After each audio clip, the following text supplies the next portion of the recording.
Hi everybody, it's great to be back here again. Itamar, it's Friday, Parashat Lech Lecha. Here we are in the third week of the war. And the signs, the amazing, I would say, hints in the Torah to what's going on and to give us strength, to encourage us during this difficult time are right there. All we have to do is read the words of the Torah and we feel that God is talking to us. We see how prophecy follows us from time and, from generation to generation. If in this week's portion, first of all, we see the connection, the deep connection of the people of Israel to the land of Israel, the natural connection. God tells Avram Avinu, go, he says, Vayom Hashem el Avram, God says to Abraham, Lech lecha me'artzecha, leave your land, u'mimoladitcha u'beit avicha, the place where you were born, your father's home, el haaretz asher areka, to the land I'm going to show you. And I will make you a great nation, I will bless you, and you will be a blessing. And those who bless you will be blessed, and those who curse you will be cursed. And all the families on earth will be blessed within you.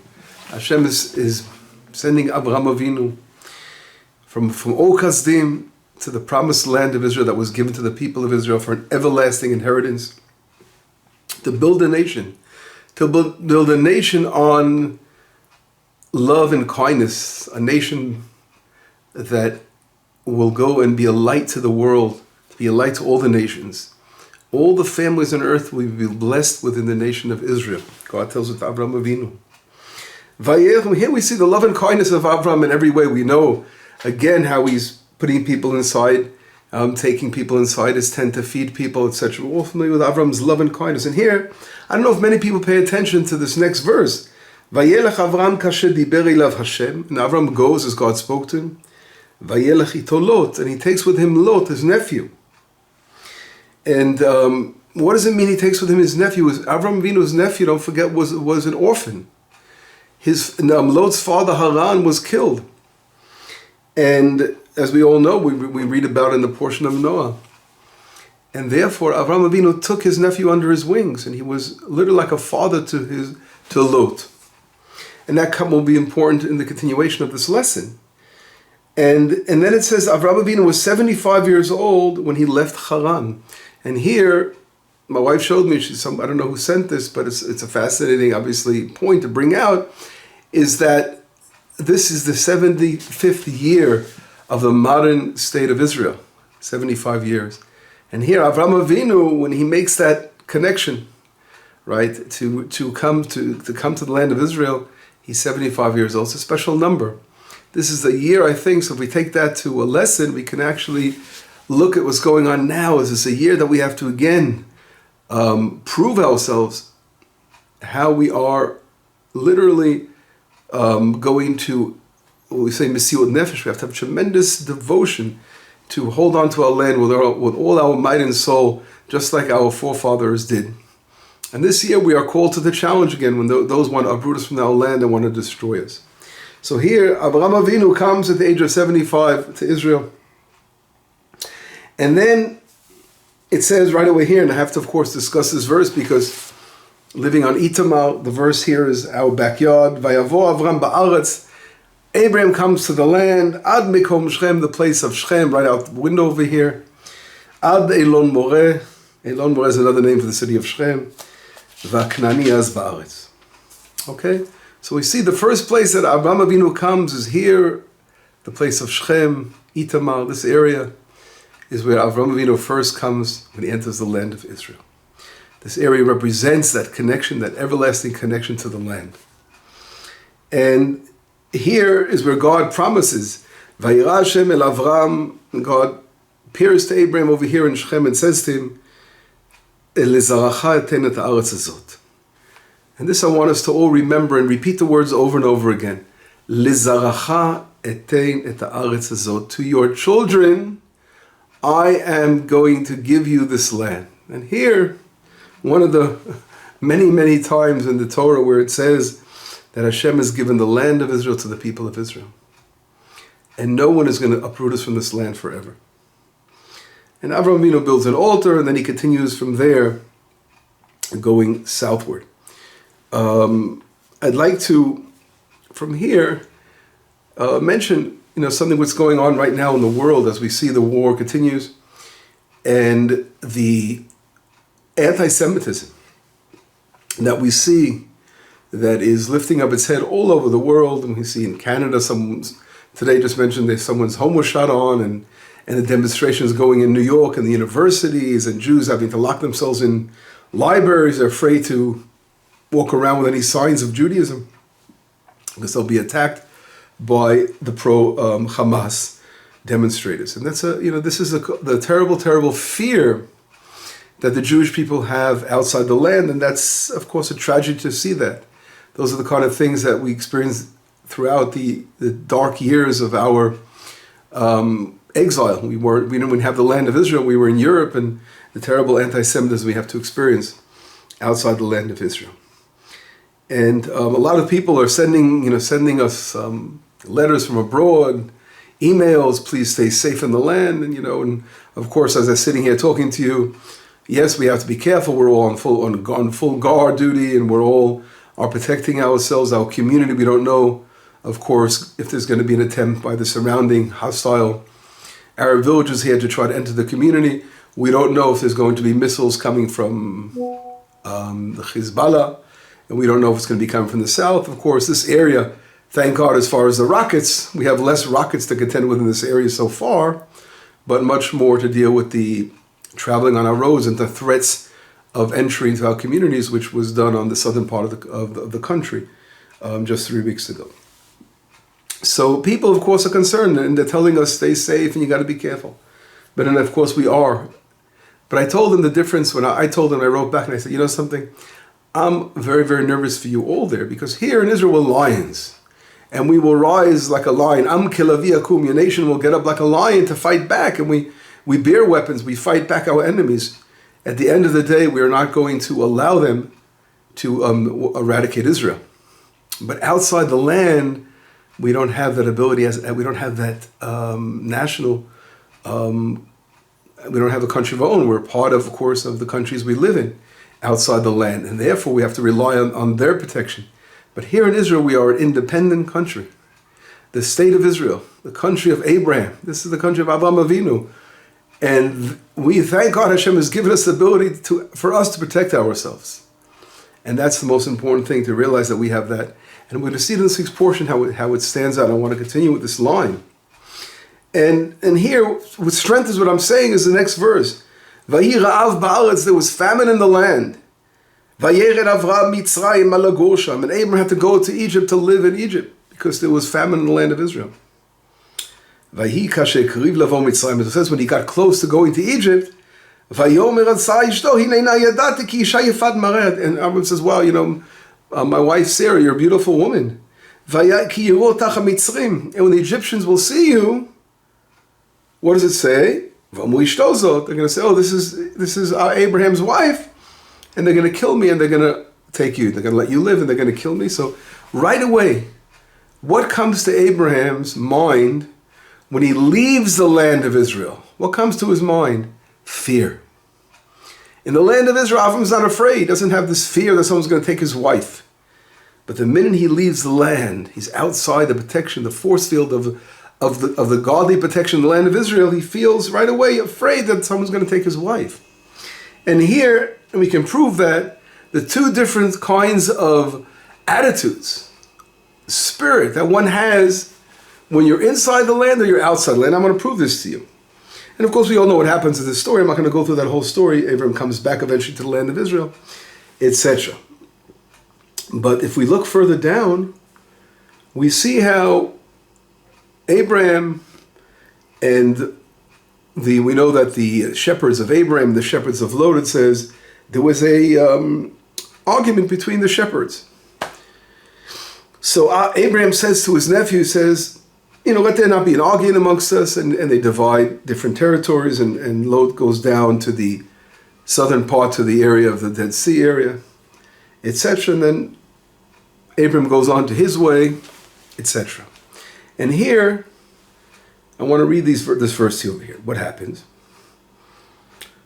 It says like this. It says, immediately after Abraham separates from Lot, in verse number 15 over here. In chapter 13 it says, well, go a little further back, it says, Vashem amar el Avram. And God says to Abraham, Acharei pared Lot mimo, after Lot separated from him. Here we see that Lot, as long as he was with Abraham, he sort of had some kind of effect on God's talking to Abraham. The minute Lot separated from Abraham, God was talking to Abraham. Sana einecha ure'ei min hamakom asher ata sham. Lift your eyes, tzafon v'negba, north and south, ked v'kedma b'yama, east and west. Ki et kol haaretz asher ata ro'eh lechatnenu. All this beautiful land of Israel that you see here, the northern part of Israel, southern part of Israel, including Gaza, the entire areas, the northern part, including the Lebanon, all of Israel, all this beautiful land that you're looking at, God is saying, I've given this land to you and to your children for an everlasting inheritance. Ad olam, forever. And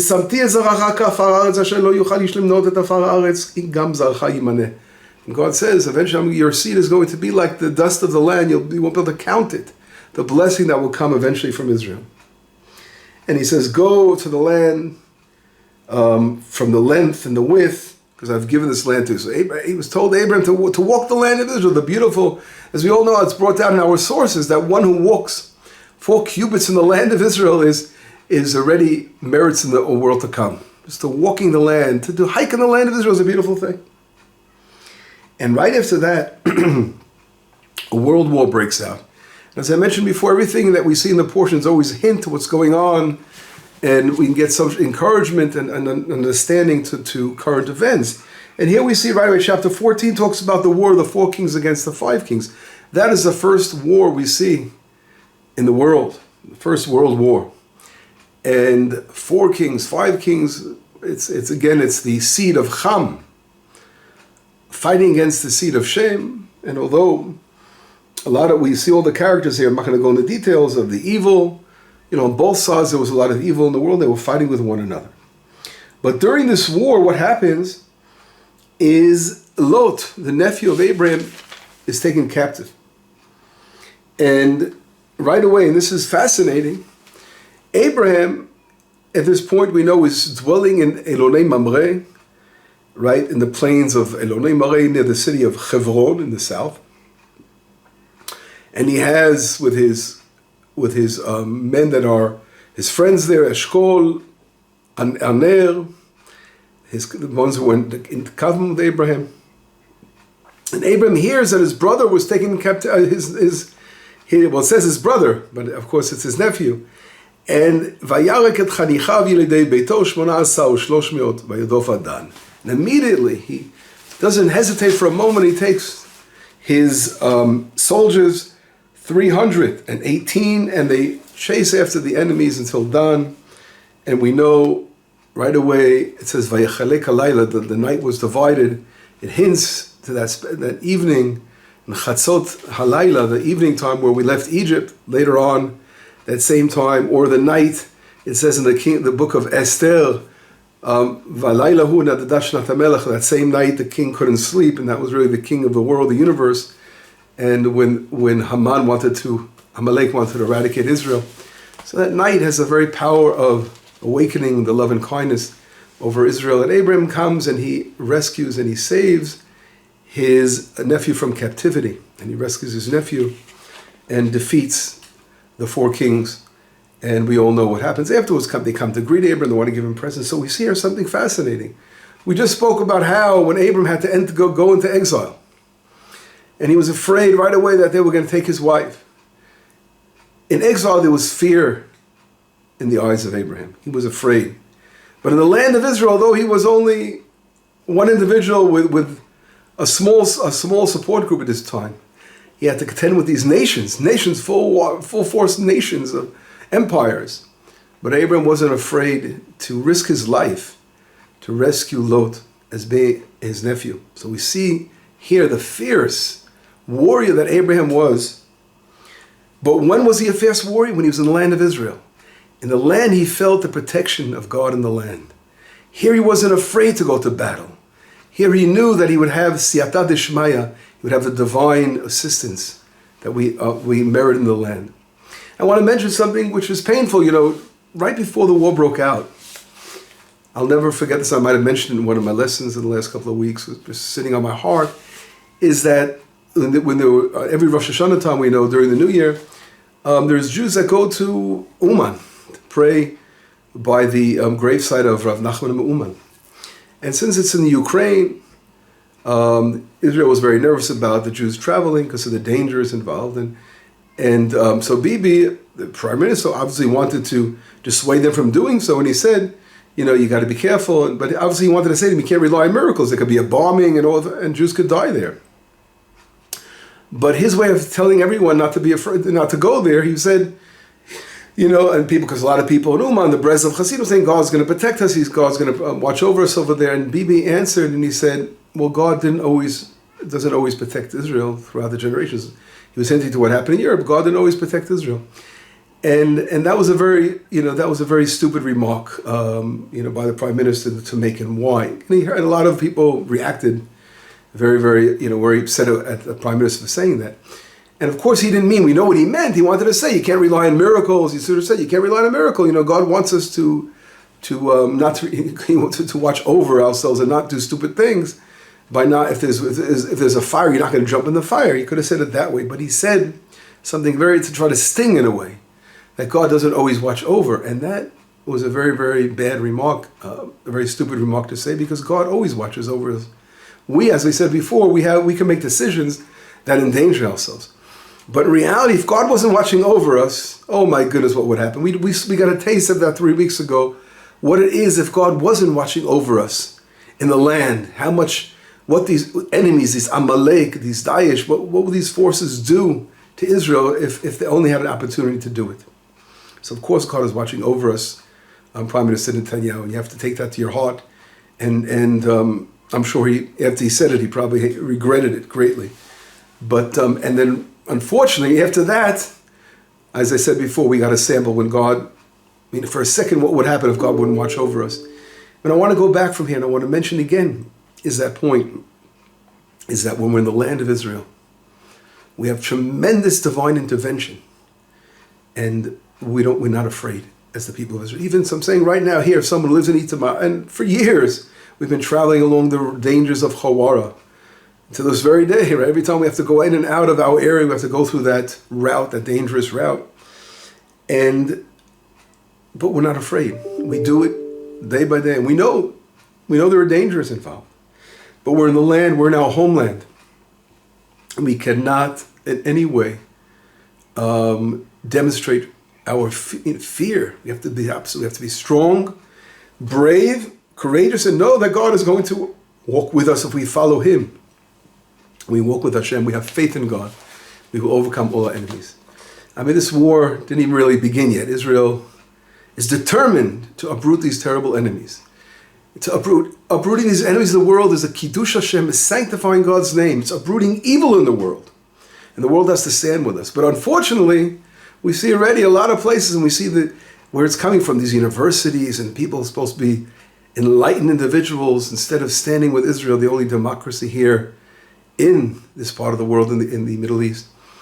Instead, they are siding with the devil. They're siding with the evil side. And we actually see the source of that progressive liberalism, of how that understanding has taken the monsters and are defending the rights of monsters and trampling on those who are people who have true ethical values that really want to bring good to the world. And we're becoming the villains. It's unbelievable what's happening. And you out there, those who are not living in the land, must stand up again for the rights. Don't be afraid, although we saw Abraham, the fear. You got to be careful when you're Jews and you're not living in the land. But you have to realize that Israel has your back now. Israel's here, and we have the back of all Jews around the world. And that's why Jews around the world are safe today.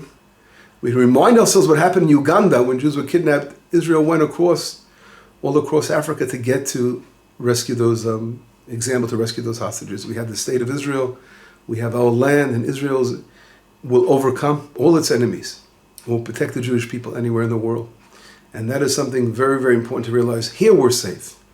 Jews shouldn't be running away, be afraid to run away and taking their children back to America thinking it's safer there. I'm more concerned about the safety of the Jews abroad, not in the land of Israel. We will overcome, we will persevere, and there will be a great light that will shine in the land of Israel. So we take a summary of what we spoke about. Abraham being a beacon of light, coming to the land of Israel, the divine promise to give this land to him for an everlasting inheritance, has taken